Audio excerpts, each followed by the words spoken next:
자, 여러분, 생사화복을 주장하시는 분은 누구십니까? 하나님께서 생사화복을 주장하십니까? 정말 그렇습니까? 네, 그 말이 맞죠. 그런데 잘 보세요. 정말 하나님이 생사화복을 정말 주장하시는가? 자, 성경을 좀 봅니다. 요한복음 10장 8절 보겠습니다.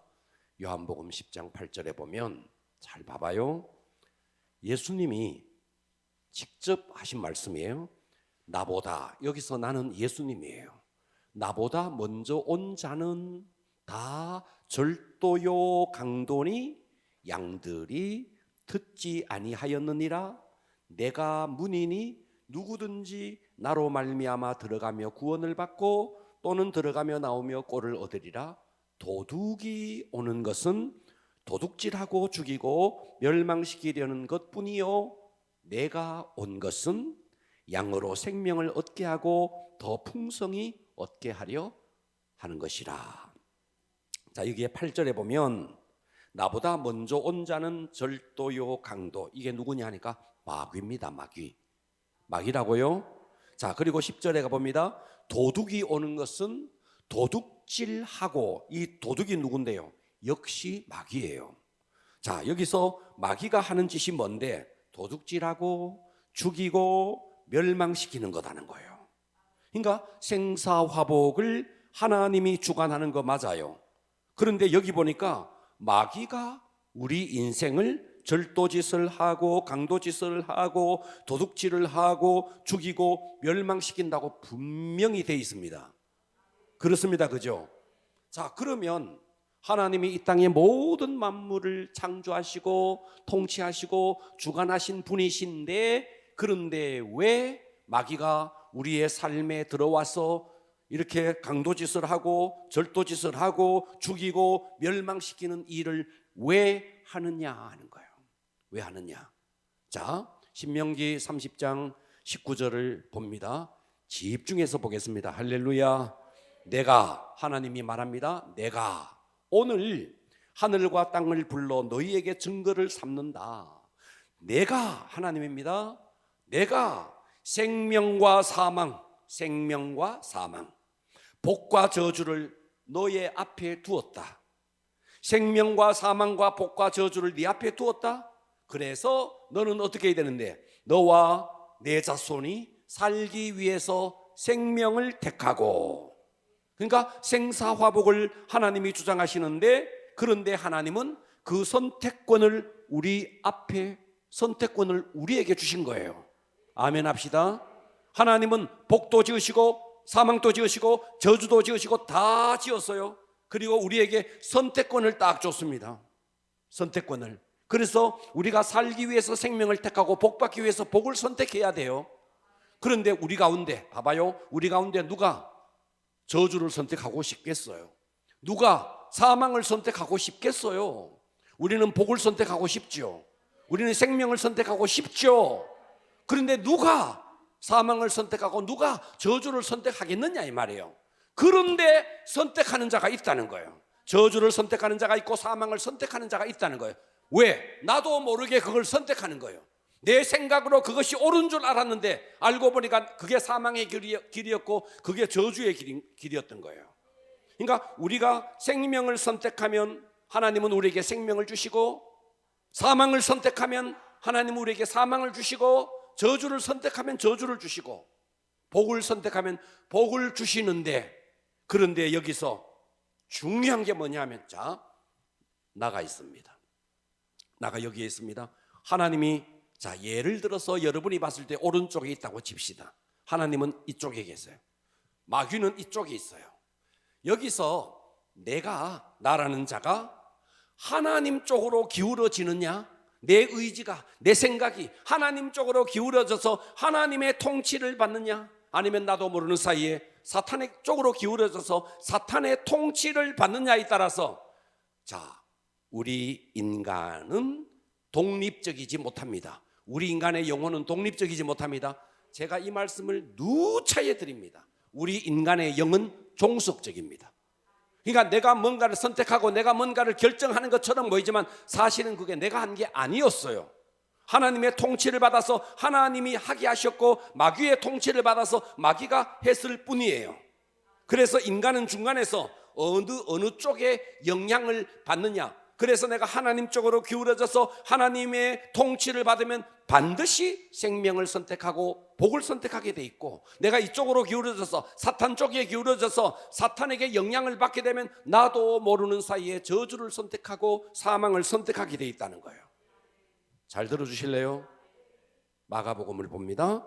9장 22절에 보면 봐봐요. 잘 보세요. 성경을 뚫어지게 잘 보십시오. 귀신이, 자, 오늘 이 이야기는 어디에서 비롯되느냐 하면, 잘 들어주실래요?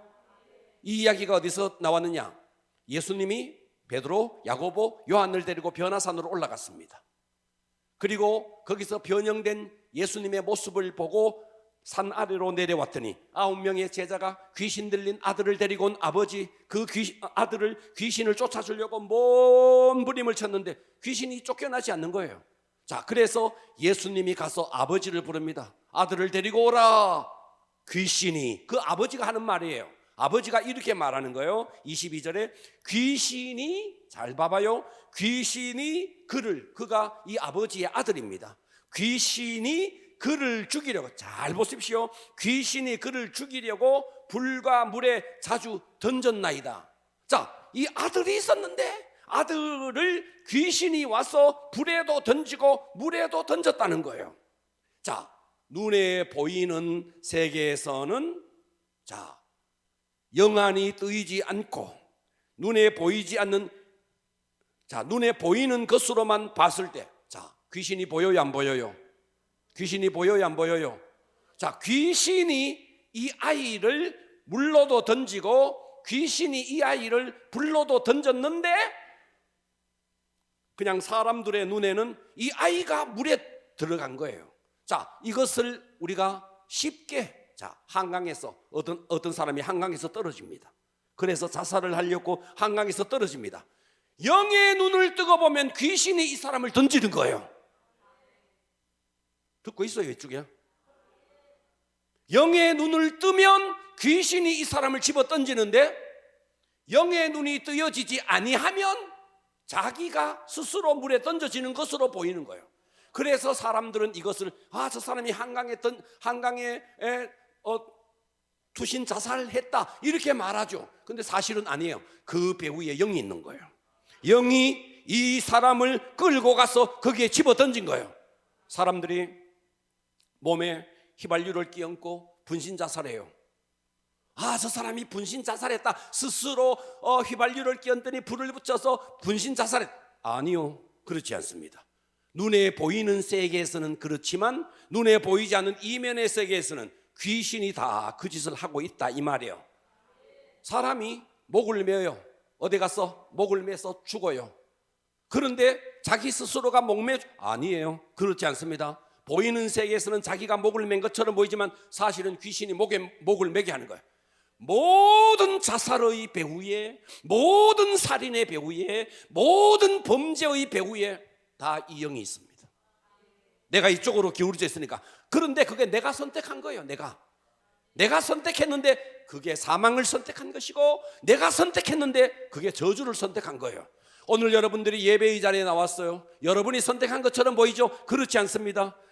여러분의 의지가, 그래도 하나님이 여러분의 의지를 잡아주셨으니까 이 자리에 온 겁니다. 여러분은 생명을 선택한 것이고 여러분은 복을 선택한 거예요.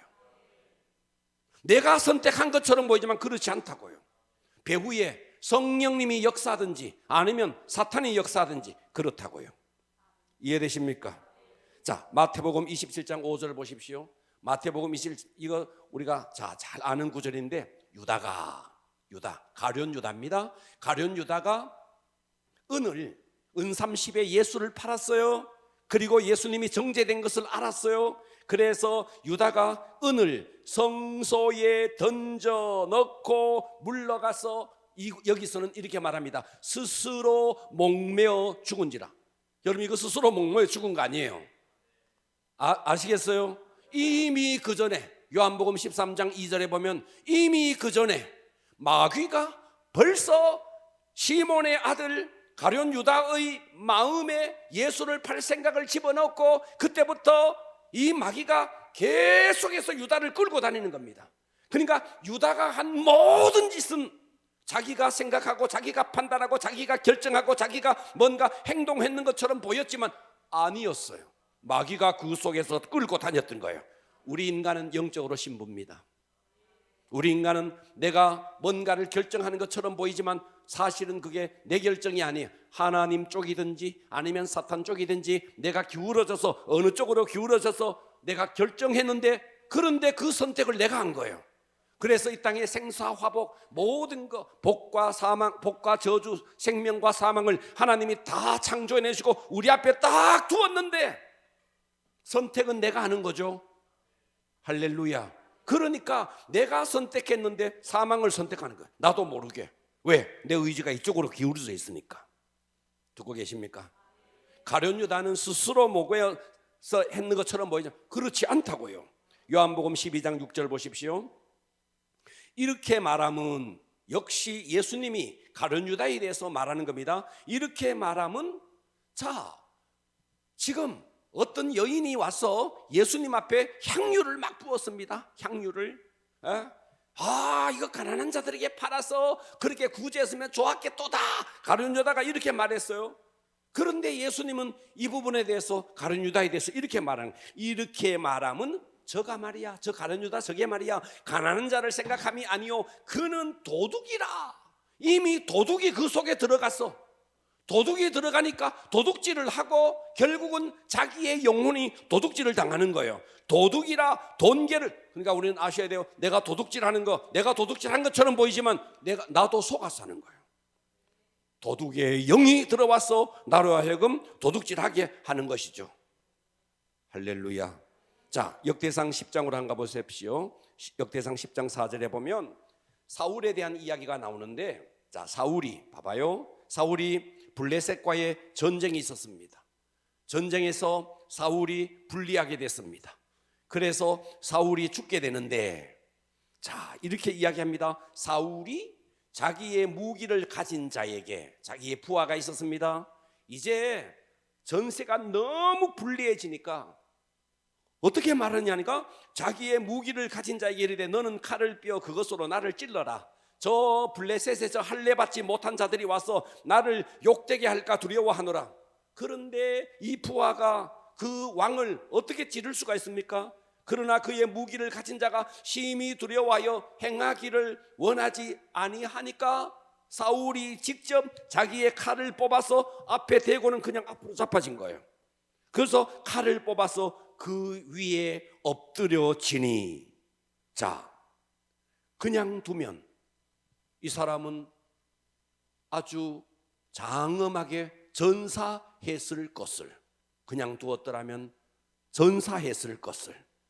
그런데 사울이 이렇게 한 것은 이 속에 자존심 때문에 그랬어요. 아니, 내가 한 나라의 왕인데 저 할례 없는 놈들이 나를 죽이면 내가 욕되게 되잖아. 내가 수모를 겪게 되잖아. 차라리 저들에게 죽느니 내가 죽겠다.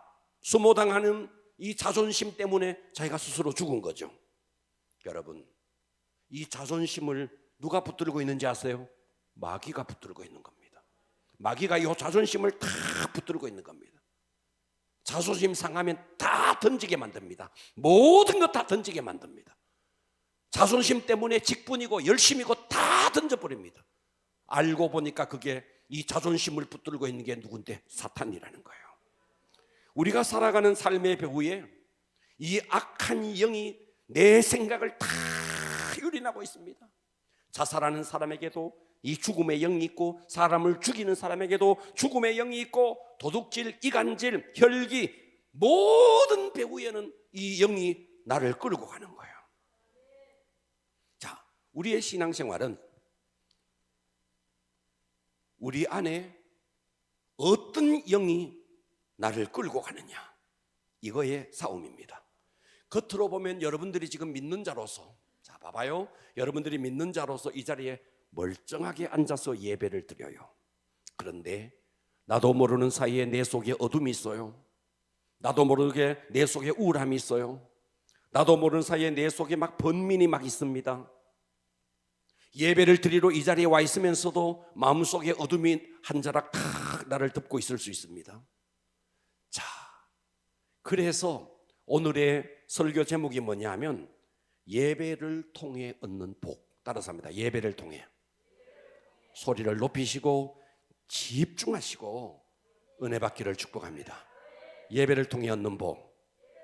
한 번 더 시작. 예배를 통해 얻는 복. 자, 여러분, 다이아몬드의 가치를 알면 어마어마한 거죠. 어마어마한 가치죠. 그러나 가치를 모르면 한낱 돌덩어리에 불과해요. 여러분이 예배의 가치를 제대로 알면요, 예배를 통해서 우리가 누리는 복을 우리가 정말 제대로 깨달으면 예배는 그냥 드릴 수가 없어요. 자, 구약시대는 제사였습니다. 구약시대는. 신약시대는 예배라 그랬습니다. 저 가톨릭은 다 구약으로 돌아가 있습니다. 그래서 거기에 수녀들이 쪽두리를 하고 뭐 예배를 드리면서 머리에 쓰고 다 구약으로 돌아가는 겁니다. 그래서 저들은 미사라 그래요. 미사가 뭔데? 미사가 제사라는 말이에요. 그래서 그들은 다 어디에 매여 있느냐? 의식에 매여 있습니다. 이해가 되시죠? 어떻게 의식을 진행하는 여기에 매여 있는 겁니다. 거기에 비해서 기독교는 어떠냐? 기독교는 예배고, 예배는 뭐로 드리는데? 영과 진리로 드리는 거예요. 다시 말해서 성령과 진리의 말씀으로. 그러니까 기독교의 예배는 묵도, 기도, 찬송, 대표 기도, 마지막에 축도, 여기에 하나님이 거하는 게 아니에요. 찬양 속에 하나님이 거하시고, 여러분이 기도하는 기도 속에 하나님이 거하시고, 오늘 말씀을 듣는 이 속에 하나님이 여러분에게 음성을 들려주는 거예요. 그러니까 예배 자체가 영이라는 거예요. 그러니까 우리는 구약으로 돌아가서 안 돼요. 저 가톨릭처럼 의식에 매여서 안 됩니다. 할렐루야. 자, 그러면 예배를 통해서 주어지는 축복이 첫 번째가 뭐냐? 첫 번째는 영혼의 회복이 일어나는 곳이 예배예요. 여러분, 어디에서 우리의 영혼이 회복될까요? 여러분, 상아탑이다 어쩐다 대학에 가서 강의를 듣는데, 대학 교수가 강의를 하는데 거기서 강의를 듣는데 영혼이 살아날까요? 여기 대학생이 있으니까. 대학생 맞나? 강의 들으면 막 은혜가 엄청 쏟아지지? 은혜 없어요. 은혜 없어요. 그래요 안 그래요? 아, 그래요 안 그래요? 맞잖아요. 학교, 여러분, 용산대 저 요즘 맨날 싸우는데 어디고죠? 국회의사당, 거기 은혜가 있을까요? 사탄이 똥아리 치고 있습니다. 진짜로. 전부 다 악한 영들이 역사하고 있는 것입니다. 어디에서 여러분이 은혜 받을 수 있을까요? 어디에서? 예배의 자리가 아니고 어디에서 여러분의 영혼이 회복될 수 있단 말입니까? 하나님께서 예배를 통해서 여러분에게 주시고자 하는 제일 첫 번째 복이 뭔데? 여러분의 영혼의 회복입니다. 그렇기 때문에 여러분이 지금 환경이 다소간에 좋지 않아도 여러분의 영혼이 살아버리면, 시간이 지나면 환경은 회복됩니다. 여러분의 환경이 아무리 좋아도 여러분의 영혼이 어두워져 있으면 환경은 멀지 않아서 어두워집니다. 그렇기 때문에 환경이 아니라 뭔데? 영혼이에요. 그러니까 여러분이 지금 어디에다가 모든 것을 쏟아야 되느냐? 환경을 보고 하나님, 저 환경 바꾸어 주십시오. 그것이 기도 제목의 우선순위가 아니라는 거예요. 여러분의 기도 제목의 제일 우선순위는 뭔데? 여러분의 영혼의 회복입니다. 여러분의 영혼의 회복은 어디서 주어지는데? 예배를 통해서 주어지는 거예요. 할렐루야. 여러분, 오늘 하루를 보내면서 답답했거나 아니면 풀리지 않는 어떤 문제 때문에 고민을 했다거나 아니면 뭔가 알 수 없는 어떤 어둠이 나를 짓누르고 있었다거나 내가 이고 있는 하늘이 어둡고 우울하고 아무리 복잡하다 할지라도 오늘 여러분들이 예배를 통해서 하나님과의 인카운트가 이루어져 버리고, 찬양을 통해서, 기도를 통해서, 말씀을 통해서 이게 이루어져 버리고 여러분의 영혼에 하나님의 빛이 쫙 들어가면, 제가 얼마 전에도 그 말씀 드렸죠. 깜깜한데 칼로 아무리 난도질을 하면서 어둠아 물러가라, 어둠 안 물러가요. 빛이 들어오면 어둠은 저절로 물러갑니다. 총을 쏘고 대포를 쏘고 화포를 쏘도 어둠 물러가지 않습니다. 그래요, 안 그래요? 어둠이 물러가는 것은 빛만 쫙 비치면 그냥 어둠은 저절로 물러가는 거예요. 여러분의 영혼의 어둠, 여러분의 마음의 눌림, 여러분 온갖 것을 드라마 보고 영화 보고 뭐 코에 바람 넣는다고 어디 뭐 차 타고 어디 드라이브 다닌다고 여러분 눌린 게 회복될지 아십니까? 아니에요. 예수 그리스도의 빛이 여러분 속에 들어가야 되는 거예요. 예수 그리스도의 빛이 들어가는 통로가 어딘데? 예배라는 거죠. 자, 그래서 오늘 본문을 봅니다. 자, 시편 95편, 자 6절이죠. 6절 맞아요? 자, 6절 다 같이 한번 큰 음성으로 합독해 보겠습니다. 준비되셨습니까? 시작.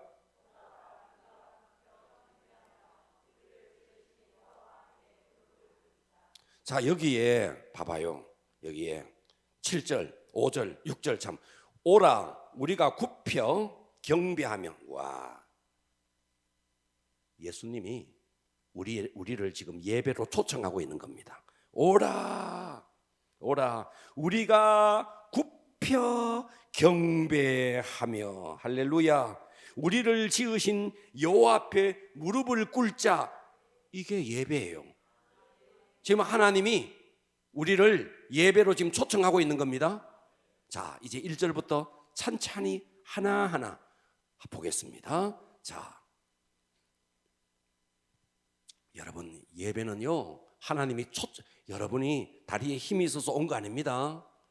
하나님이 여러분을 초청해서 이 자리에 온 거예요. 1절 보겠습니다. 1절. 오늘 우리가 예배를 드리는 자세가 어떻게 해야 되는지 보십시오. 오라 우리가 여호와께 노래하며. 우리 좀 전에 찬양했잖아요. 하나님께 찬양한 겁니다. 노래한 겁니다. 우리의 구원의 반석을 향하여 즐거이 외치자. 야, 예배는요 졸리다가 가는 거 아닙니다. 그분을 향해서 외치는 겁니다. 외치는 겁니다. 여기에 즐거이 외치자, 평범한 즐거움이 아니라는 거예요. 도대체 예배가 뭐길래, 지금 이 시편 기자는 하나님 앞에 즐거이 외치자. 도대체 예배가 뭐길래?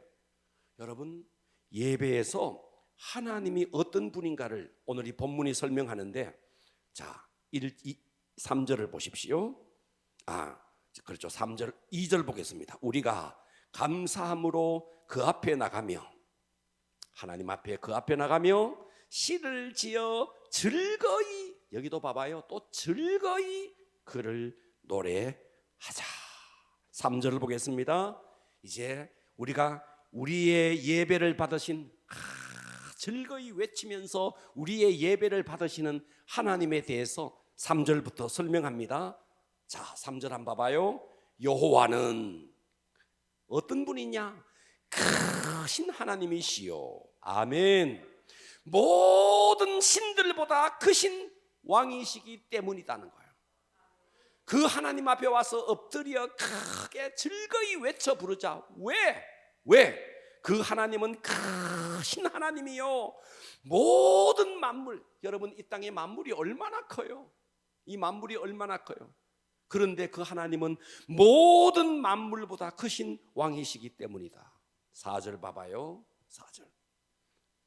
땅의 깊은 곳이 그의 손안에 있다는 거예요. 여러분, 저 땅 밑으로 100m, 200m 밑에 우리는 뭐가 있는지 몰라요. 그런데 땅의 깊은 곳이 하나님의 손안에 있다는 거예요.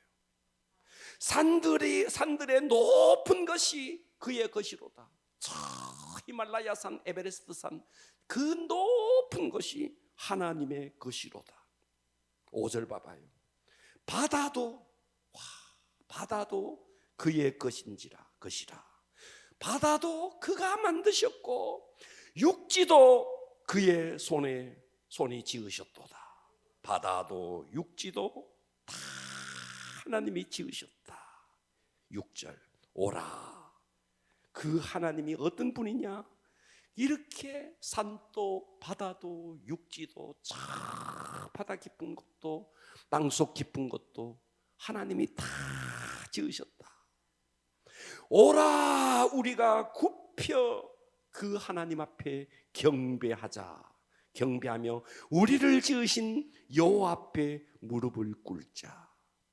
여러분, 예배가 뭐냐 하면 이 하나님, 이 우주 만물보다 크신 하나님, 이 땅에 있는 모든 신들 위에 계시는 최고의 신이신 하나님, 하늘을 창조하고 산을 창조하고 땅을 창조하고 육지를 창조하신 이 땅의 모든 것을 한 손에 창조하시고 지금 또 통치하시는 그분 앞에 그분을 뵙는 시간이 예배예요.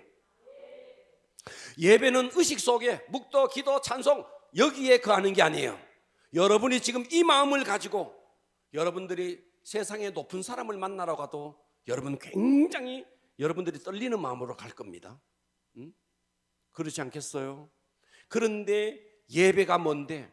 이 천지를 창조하시고 신 위에 최고의 신이신 그분을 뵙는 시간이 예배다 이 말이에요. 와, 예배는 이런 감격을 가지고 오늘 또 수요일이네.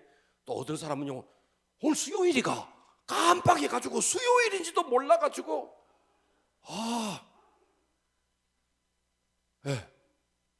이야, 눈을 뜨는 순간부터 오늘 수요일이네요. 오늘 주님 만나는 예배가 있는 날이네. 기쁨과 감사와 설레이는 마음으로 이 자리에 오셨습니까?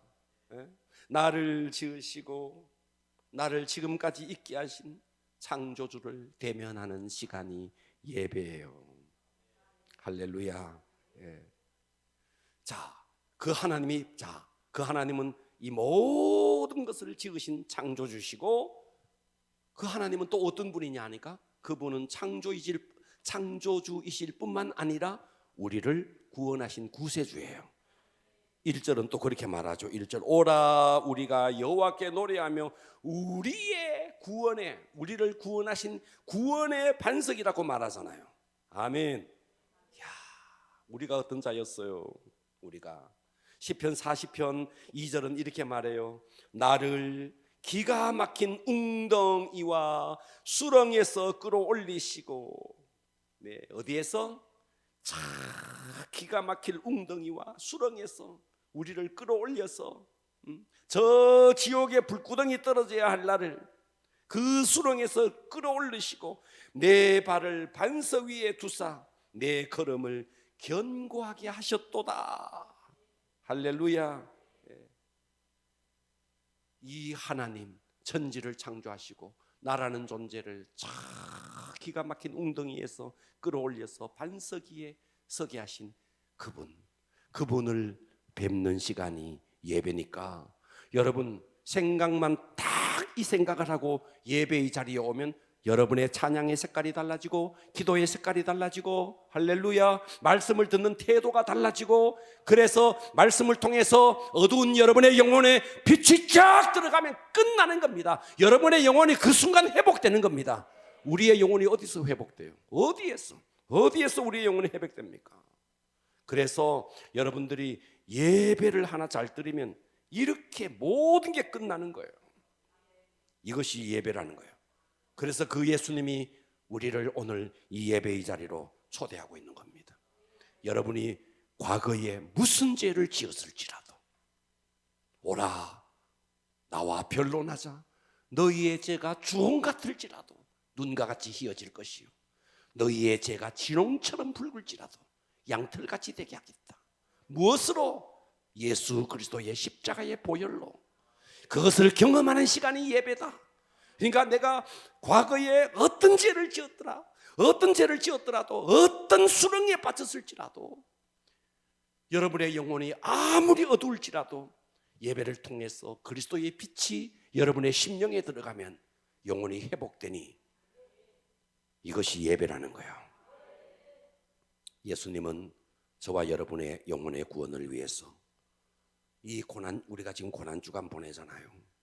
참 그 십자가에서 물과 피를 다 쏟으시면서 여러분의 모든 죄를 해결했습니다. 오늘 이것이 찬양과 말씀과 기도를 통해서 여러분의 영혼에 말씀의 빛이 들어가기를 바랍니다. 그러면 예배가 주는 축복이 여러분의 영혼의 회복이다. 할렐루야. 두 번째입니다. 두 번째는 예배를 통해서 주어지는 축복. 두 번째는 따라서 합니다. 하나님의 음성을 듣는 시간이다. 와, 여러분, 제가 전에 이 유머를 했는가 모르겠는데 지하철에서 애들이 막 떠드니까 지나가는 노인이 그랬다 그러잖아요. 야, 이 자식아, 여기가 교회가, 떠드니까 교회가, 시끄럽게 하니까. 또 어떤 사람 막 말하면 말이죠. 또 설교하네, 또 설교하네. 우리 이런 말 많이 쓰죠. 또 설교하네. 이 어마어마한 설교를 말이죠, 아주 말이죠, 지루한 것으로 아주 말이죠, 그렇게 치부합니다. 또 설교한다고. 자, 예배는 하나님을 만나고 거룩한 하나님의 빛이 우리 영혼 속에 비쳐서 우리의 영혼이 회복되는 시간이고, 두 번째는 예배는 하나님의 음성을 듣는 시간이에요. 성경 볼게요. 7절 봅니다. 그는 우리의 하나님이시요 우리는 그가 기르는 백성이며 그의 손이 돌보시는 양이기 때문이라. 너희가 오늘 그의 음성을 듣거든. 할렐루야. 물론 우리가 개인적으로 큐티를 하고 개인적으로 여러분들이 성경을 읽고 개인적으로 통독을 하고 또 말씀을 암송하면서 하나님을 얼마든지 만날 수 있어요. 그럴 수 있습니다. 그 모든 것 이상으로, 그 이상으로 하나님의 음성을 들을 수 있는 장소가 있으니 그게 예배라는 거예요. 사도행전 13장에 안디옥 교회가 예배를 드립니다. 그들이 하나님을 찬양하면서 하나님의 음성을 들으면서 예배를 드리는데 성령이 강력하게 그 예배를 사로잡아 버립니다. 거기서 예배를 드리다가 하나님의 음성이 들립니다. 바나바와 바울에게 하나님의 음성이 들립니다. 그래서 너희들 선교사로 가라. 그래서 그 음성을 듣고 안디옥 교회는 바나바와 바울을 선교사로 보냅니다. 이렇게 신앙의 선배들은 예배를 통해서 하나님의 음성을 들었어요. 그러니까 예배를 통해서 어떤 사람은 구원을 받고, 예배를 통해서 어떤 사람은 치유를 받고, 예배를 통해서 어떤 사람은 소명을 받기도 하고, 자, 제 같은 경우도 예배를 통해서 소명을 받았습니다. 예배를 드리는데 저 말씀이 하나님의 부르심으로 계속, 그 다음 주에 가서 다른 사람은 똑같이 설교를 들었어요. 똑같이 예배를 드리면서 말씀을 들었어요. 그런데 다른 사람들은 멀쩡했는데 하나님은 그 말씀을 통해서 저를 계속 콜링하고 있더라고요. 그러니까 예배를 통해서 어떤 사람은 콜링을 합니다. 소명을 줍니다. 어떤 사람은 말씀을 들으면서 기도 응답을 받기도 하고, 또 어떤 사람에게는 새로운 길을 하나님께서 열어주기도 합니다. 그러니까 예배는 하나님의 음성을 듣는 시간이다. 할렐루야. 설교를 그냥 지루한 어떤 또 설교하네 라는 식으로 여러분 치부하지 않기를 바랍니다. 예배는 하나님을 만나서 여러분의 영혼이 회복되는 시간이고, 예배는 하나님의 세미한 음성을 듣는 시간입니다. 자, 그렇다면 여러분들이 예배를 통해서 왜 하나님의 음성을 듣지 못하느냐? 제가 몇 가지만 말씀드립니다. 왜 어떤 사람은 예배를 통해서 하나님의 음성으로 듣고 응답도 받고 때로는 콜링도 받고 때로는 문제가 해결되기도 하는데, 왜 똑같은 자리에 예배의 자리에 앉아 있으면서도 왜 하나님의 음성으로 듣지 못하느냐? 첫 번째가 설교를 그냥 설교로 생각하는 거예요. 따라서 합니다. 설교는 하나님의 음성이다. 여러분들이 이 생각을 딱 가지고 들어야 돼요. 아, 저 목사님이 어떻게 해가지고 하는 거겠지. 설교를 설교로 생각하니까 하나님의 음성으로 못 듣는 거예요. 설교는 하나님의 음성입니다. 두 번째, 왜 우리가 설교를 통해서 하나님의 음성을 듣지 못하느냐 하면 내 고집, 내 아집이 들려지는 말씀보다가 내 고집이 더 강해요. 더 강해요. 이런 사람은 아무리 누가 와서 설교해도 은혜 못 받습니다. 우리는 내 모든 고집, 아집 다 내려놔야 됩니다. 말씀 앞에 다 내려놔야 됩니다. 세 번째는 여러분들이 말씀을 듣는 내내 사탄의 방해가 있습니다. 그렇기 때문에 예배할 때 집중해야 됩니다. 그러니까 여러분들이 예배 시간에 여러분들이 나도 모르게 졸려버린다. 물론 몸이 너무 피곤해서 졸 수 있어요. 뭐 그럴 수 있다고 생각해요. 뭐 저도 너무 피곤하면 졸 수 있다고 생각해요. 충분히. 그런데 습관적으로 졸아요. 습관적으로. 이건 사탄이 방해하는 겁니다. 습관적으로 예배만 되면 아예 주무실 생각을 하고 있는 거예요. 습관적으로. 사탄의 방해입니다. 할렐루야. 그런데 뭐 예배 늦게 오지, 예배 시간에 집중 안 하지, 또 깜빡 졸아버리지. 그런 사람이 어떻게 하나님의 음성으로 드러내겠습니까? 할렐루야. 네 번째는요, 여러분들이 설교를 들을 때에 순종의 의지가 없이 설교를 들으면, 순종의 의지, 내가 오늘 하나님의 음성으로 들어서 하나님께서 내게 어떤 말씀을 주실지라도 순종하리라. 여러분, 말씀은 하나님의 말씀입니다. 예배 속의 설교는 하나님의 말씀입니다. 순종하리라는 마음을 가지고 딱 들으면 응답도 오고 은혜도 되고 다 되게 돼 있습니다. 자, 7절을 한번 보겠습니다. 오늘 본문 7절 봅니다. 7절은 이렇게 말해요.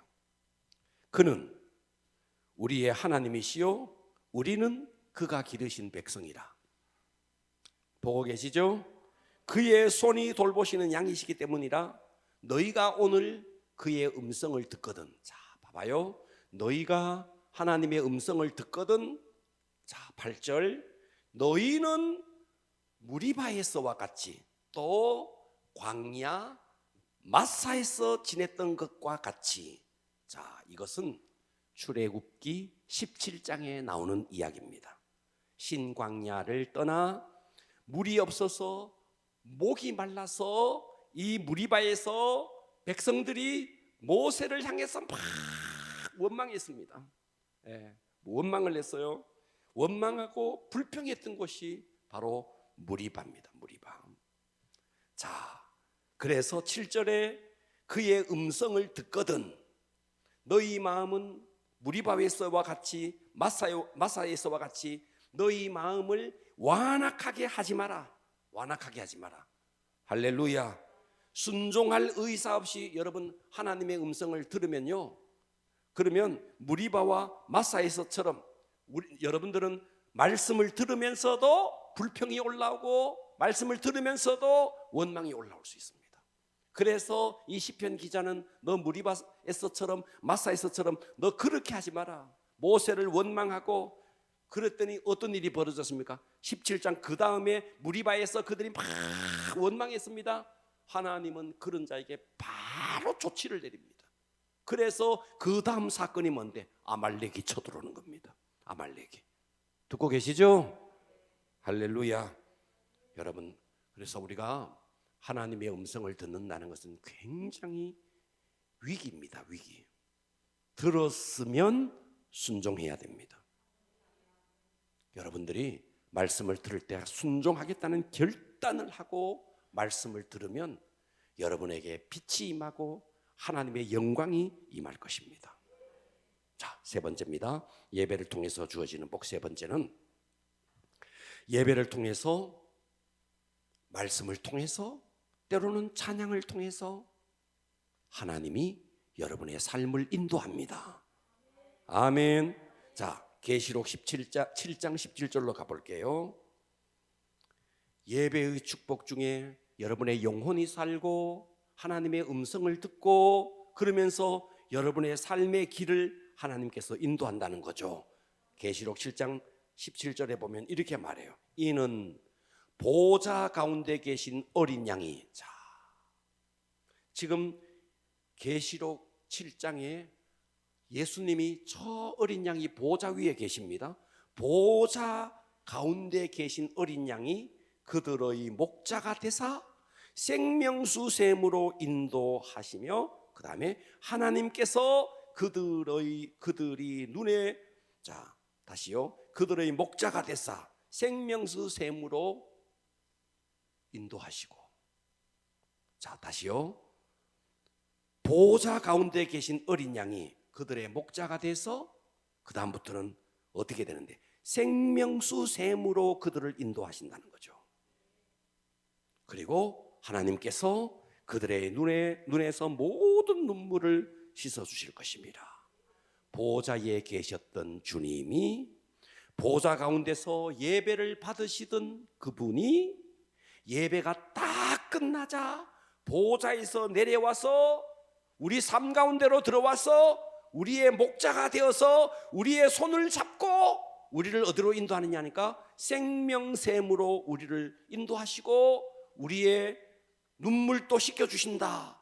그래서 예배는, 자, 예배는 여러분 이 자리에서 예배를 드리면 저 축도와 함께 예배를 끝나는 것이 아니고, 여러분이 드리는 예배를 저 보좌에 계신 예수님이 그 예배를 받으셨다가 예배가 딱 끝나면 보좌에서 내려오셔서 여러분이 저 문을 통해서 나갈 때 여러분의 손을 잡고 여러분을 인도한다는 거예요.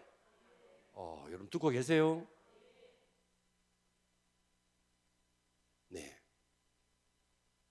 예배는 여기서 찬양하고 기도하고 말씀 듣고 축도하고 예배 끝이 아니라는 거예요. 여기서 축도를 딱 하면서 예배가 끝나면 그때까지 예배를 받으시던 주님이 내려오셔서 여러분의 손을 잡고 여러분의 삶을 인도한다는 거예요. 계시록, 오늘 이 말씀을 생각하면서 계시록 7장 17절 띄워주시고요. 다시 한번 합독하겠습니다. 다 같이 큰 음성으로 시작.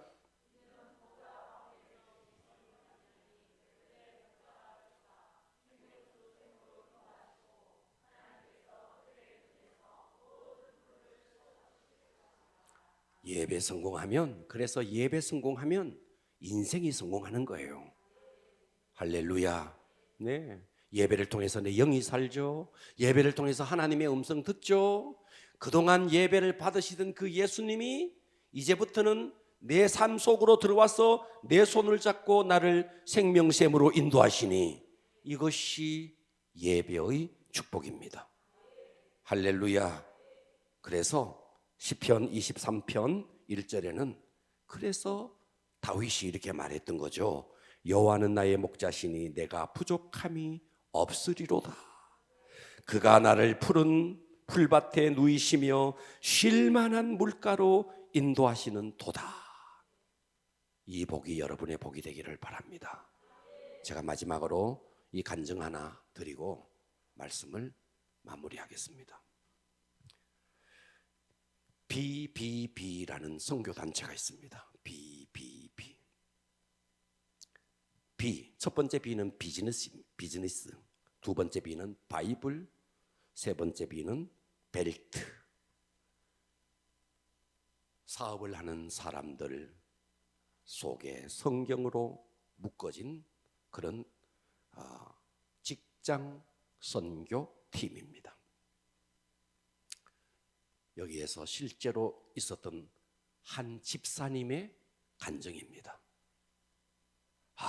이 간증을 듣는데 정말 감동이 됐습니다. 정말 감동이 되더라고요.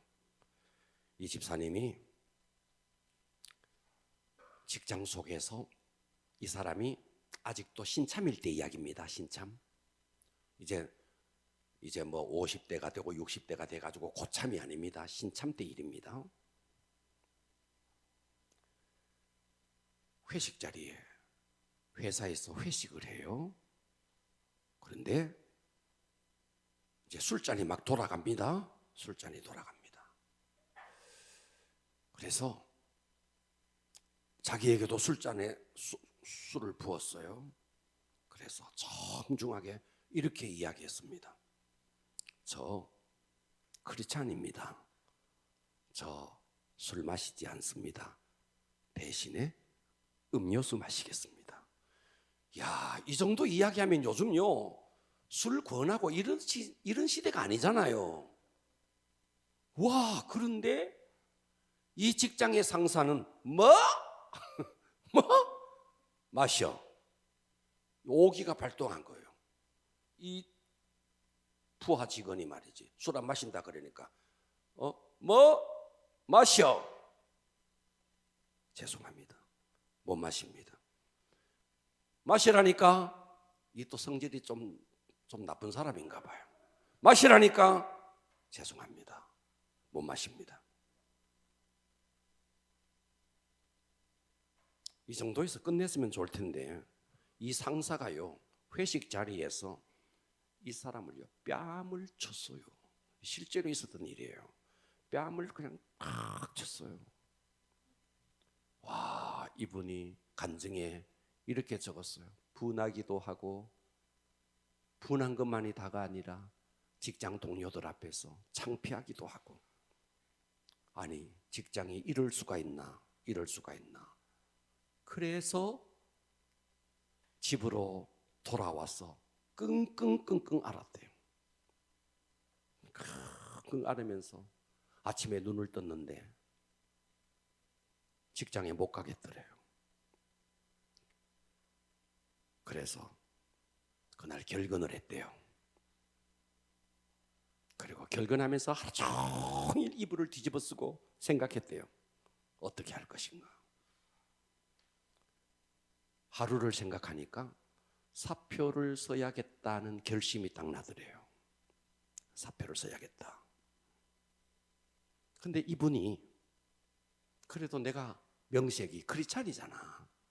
그러니 내가 기도원에 가서 하나님께 한번 물어나 보자. 이 사건을 하나님 앞에 한번 물어나 보자. 그리고 이분이 사표를 내기 전에 기도원으로 갔대요. 내가 기도원에 가서 기도하고 사표를 낼 때 내더라도 끝 마무리를 잘하고 그리고 내가 끝내야 되겠다.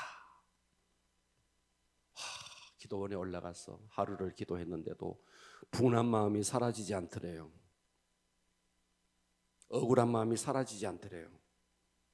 그래서 기도를 아무리 해도 이 마음이 막 사라지지 않더래요.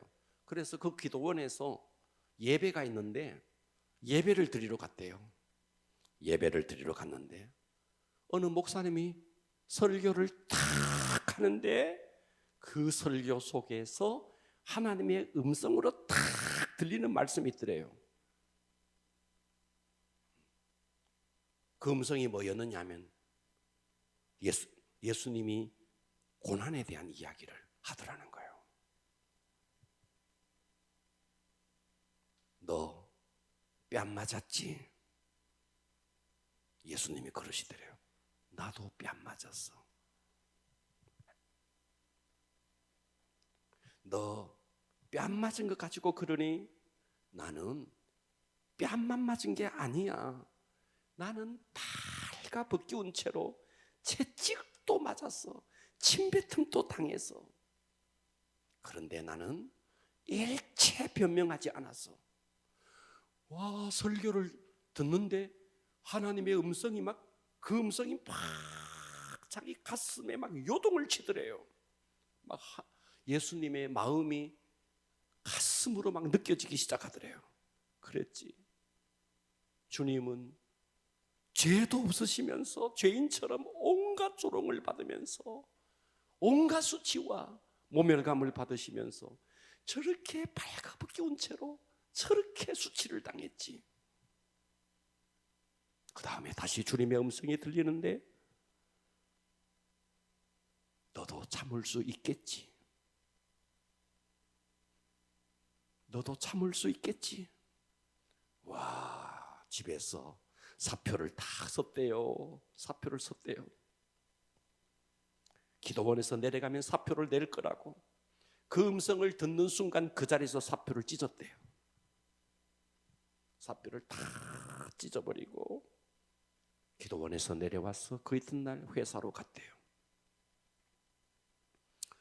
회사에 갔더니 난리가 났더래요.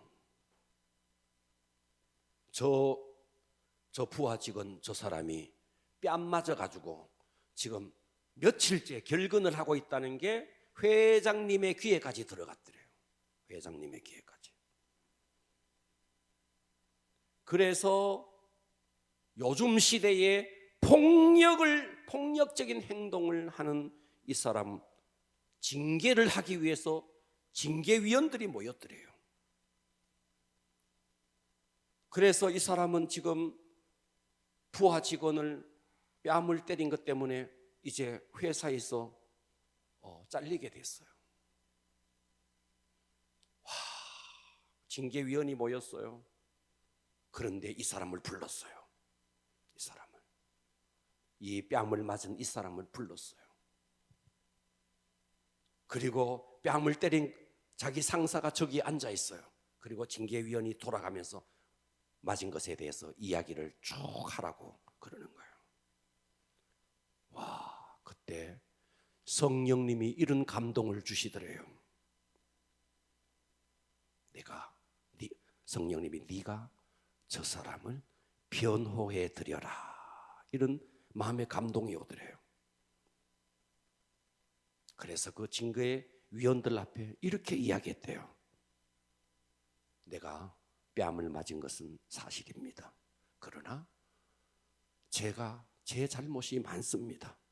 제가 회사에 잘 적응을 하지 못해서 그런 것입니다. 저분이 뺨을 때린 것은 사실이지만 그 뺨을 때릴 만큼 제 잘못도 컸습니다. 저는 저분을 용서해 주셨으면 좋겠습니다. 뺨을 때린 이 사람이, 뺨 맞은 이 사람이 자기를 변호해 주는 것을 보면서 이 사람이 충격을 받았대요.